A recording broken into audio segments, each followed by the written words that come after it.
สวัสดีค่ะพี่น้องปอกไปเบิร์ดสุกุลสุกุลพี่น้องจ้ามาเมื่อนี้มาพอกับยายเพียรพ่อเสียบอีกแล้วพี่น้องเมื่อนี้สิพาพี่น้องเข้ามากินตำซั่วทะเลพี่น้องผักแกมข้าวมุ้งยังหลายได้พี่น้องซิมีผักกาดกรอบบักเขือขาวแล้วก็ซิมีบักเขือข้างกบพี่น้องกับซิมะละขีบุเมนพระขีนกพี่น้องมะละฝรั่งเนาะพี่น้องจ้าซิมีสตอห้วยสตอนะพี่น้องจ้ามาพี่น้องจ้ามาเส้นน้องกันนะพี่น้องเนาะสตอเอาเม็ดหน่อยก่อนเม็ดแค่นี้ก็เสร็จตั้งนี้ก่อนพี่น้องเอาเลยจ้าเดี๋ยวด้วยพี่น้องกันรอสี่เป็นอย่างนี้เนาะมันจะขึ้นสูงได้พี่น้องเอาห้องไว้เนาะพายุสั้นบานพี่น้อง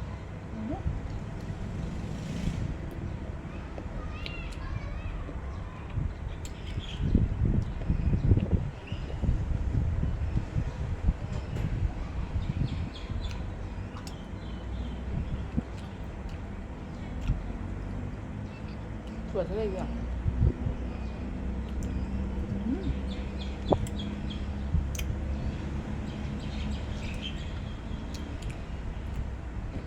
ตอนนี้ยังค่ะ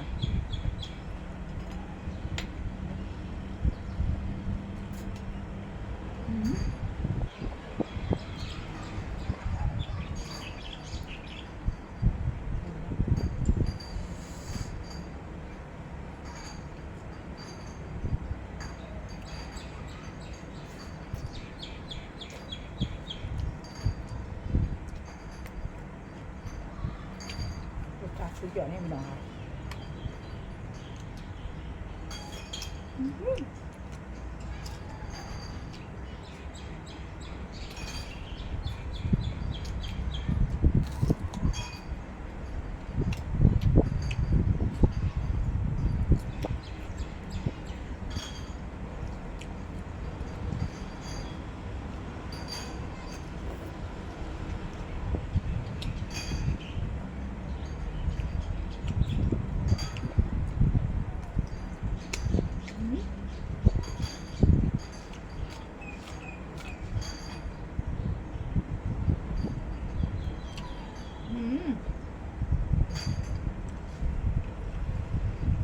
มันยังไงเมื่อไหร่พี่น้องขึ้นวะ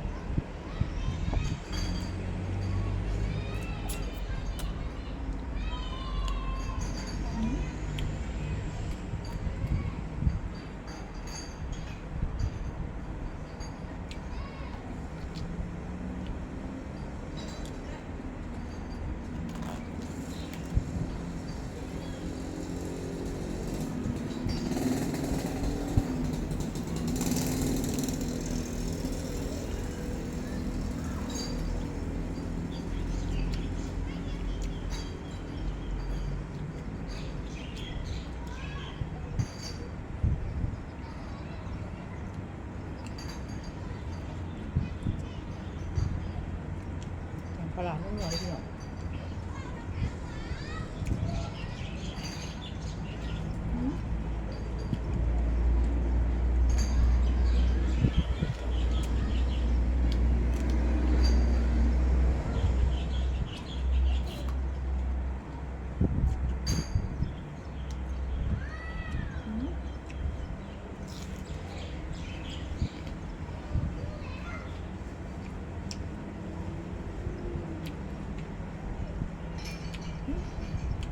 ไม่รักกินโอโบขุมพี่น้องค่ะ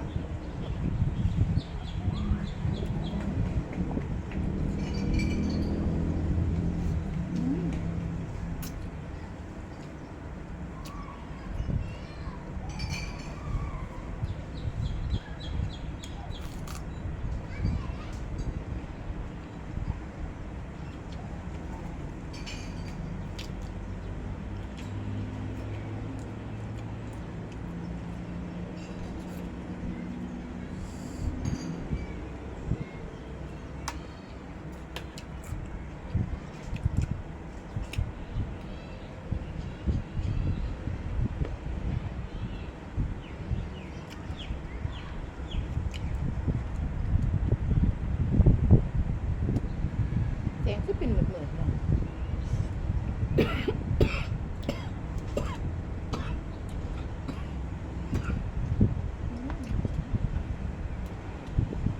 ไอ้ขอกอกได้ช่วยน้ำเท่าไหร่ละ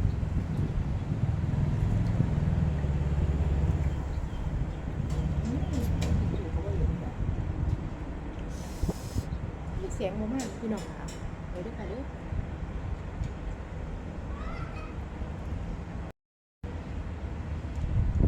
คือเสียงโอ้ยวิดีโอหายพี่น้องตัดต่อเป็นมั้ง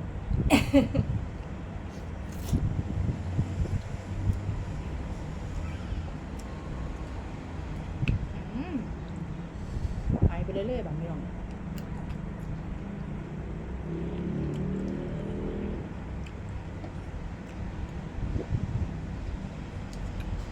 เราจะดูดเอาเสียงมันมา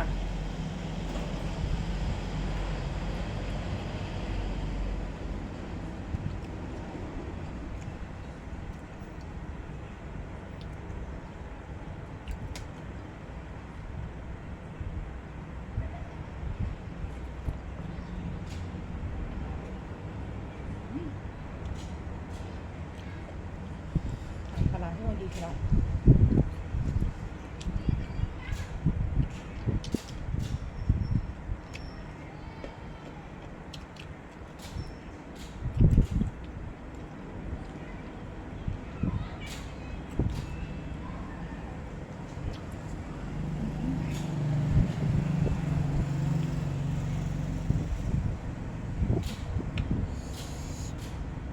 ทำงานตุ๊ดๆพี่น้อง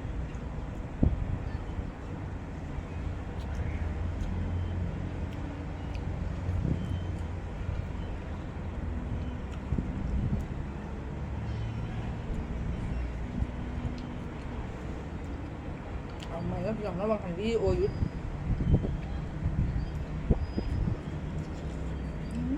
เดี๋ยวนะปลาตุ๊กมึงพี่น้อง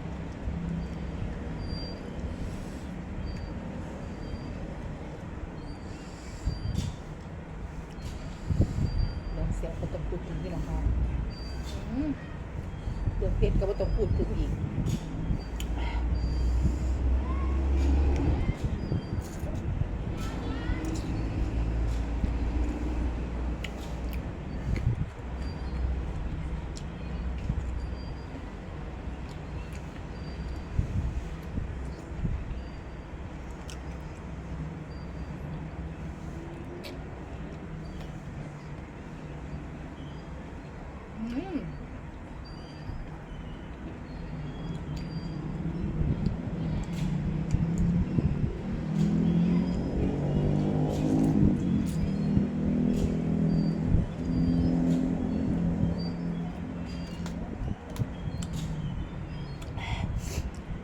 พี่แข็งสุดยอดดีๆค่ะ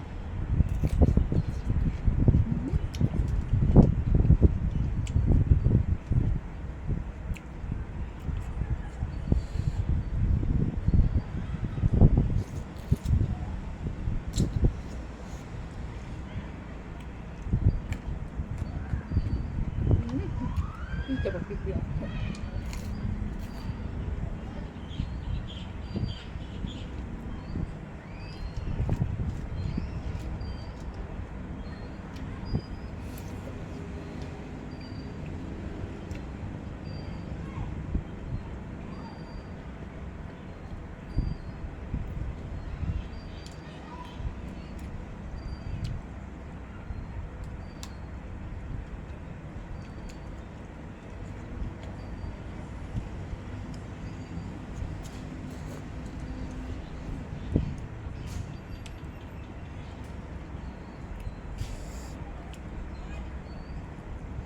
บอกว่าแสบแห้งพี่น้อง2 ตัวไปเลยเนาะ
เสร็จแล้วเนาะ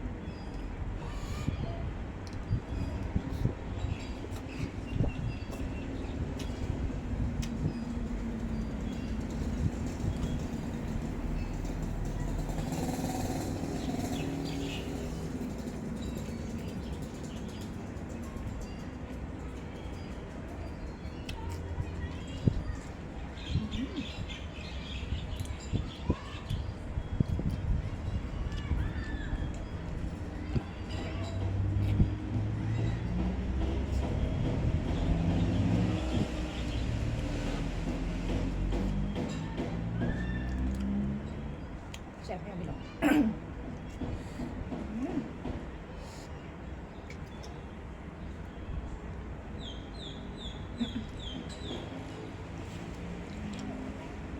ปากแดงเมื่อไหร่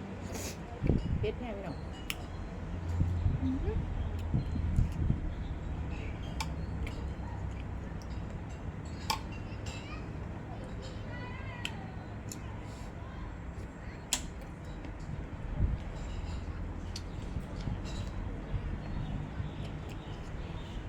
เมื่อไหร่พี่น้องคะ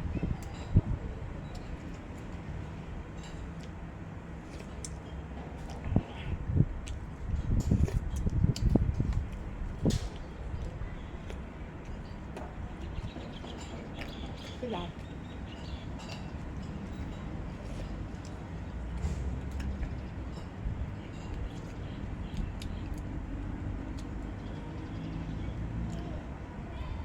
พี่น้องจ้าสำหรับยายเพี้ยนพ่อแสบพี่น้องฝากตำสวดซะเด้ไว้กับพี่กับน้องอิสระนิทสกอนนะพี่น้องจ้าจังพอกับยายเพี้ยนกิมหนาพี่น้องสมัยดีเบิร์ดสุขุมสุขคนค่ะสวัสดีค่ะ